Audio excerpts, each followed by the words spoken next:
Hey, it's Amy Calandrino here with Beyond Your Space Needs. And yeah, I'm moving. I'm actually on the auto train with Amtrak on my way back from Virginia. I've been taking CCIM 102 for the last 4 days, Monday, Tuesday, Wednesday, Thursday. And today's Friday, and I'm heading back to Orlando, and decided I didn't really want to drive back. My husband and I rode up together, made a vacation out of me going for more classes, and decided to do the train back. But wanted to share a little bit about economic base multiplier. And one of the best ways to learn something more is to let someone else know about it. So warning, this is incredibly nerdy. But anyways, the Bureau of Labor and Statistics quarterly and as well as annually releases different employment estimates for different CBSAs as well as a whole, as well as what they think that the growth in those different industries is going to be. Utilizing that data, then you can come up with location quotients to then determine what the base employment industries are, which surprisingly for Orlando, of course, it's entertainment. But you can calculate that for, manufacturing, agricultural, retail, transportation, art, so on and so forth. And so then you determine that, like for instance, in 2003, construction, retail, administration, information, real estate, arts and accommodations constituted the areas that actually made up our base employment.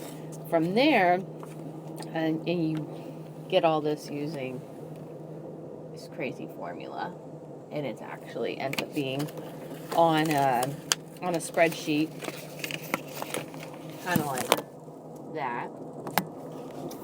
And from there, and you figure out what the base employment multiplier is, and then based on the forecast of job growth, you can then determine how many will probably grow within those main industries. So, for instance, the total population in Orlando is over 2 million, and you have a total employed workforce of a little less than 1 million, and you figure out what the population employment ratio is, and utilize that in conjunction with the economic base multiplier.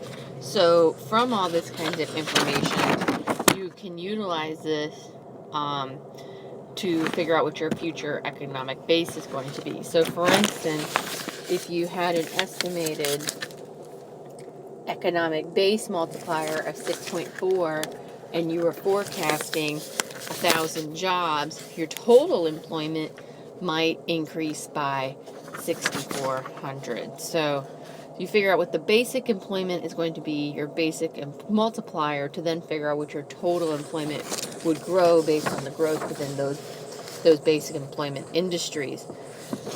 It can be misleading sometimes getting those informations, because it may be severely skewed because of some major change in the economy, or it might be because of the loss of a major employer, or maybe there's some diversity, or there's going to be some changes to the employment in there.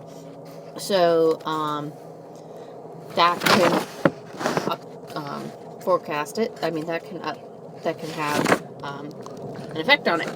So I learned about that and how to get the information from the Bureau of Labor Statistics and how to calculate all this. But then of course, the teacher then lets you know after that there's just a website I can go to get this information. I don't have to do it all myself, but I wanted to kind of show you what I had to go through and individually, industry by industry, figuring out the location quotient. So I know how to do the behind the scenes and why those numbers are important and how those can impact an area as a whole. So anyways, that's a little bit about economic-based multiplier and growth of employment within different areas. Sorry, I'm a little boring. I just wanted to share with you what I was learning. So I'll be back in Orlando next week, and I'll film up next week's episode. And as always, I'm open to you suggesting different topics. And if you would like a spreadsheet of how you would reverse engineer this or where you would get this information because you want to kind of geek out, let me know. I'm signing off. Thanks.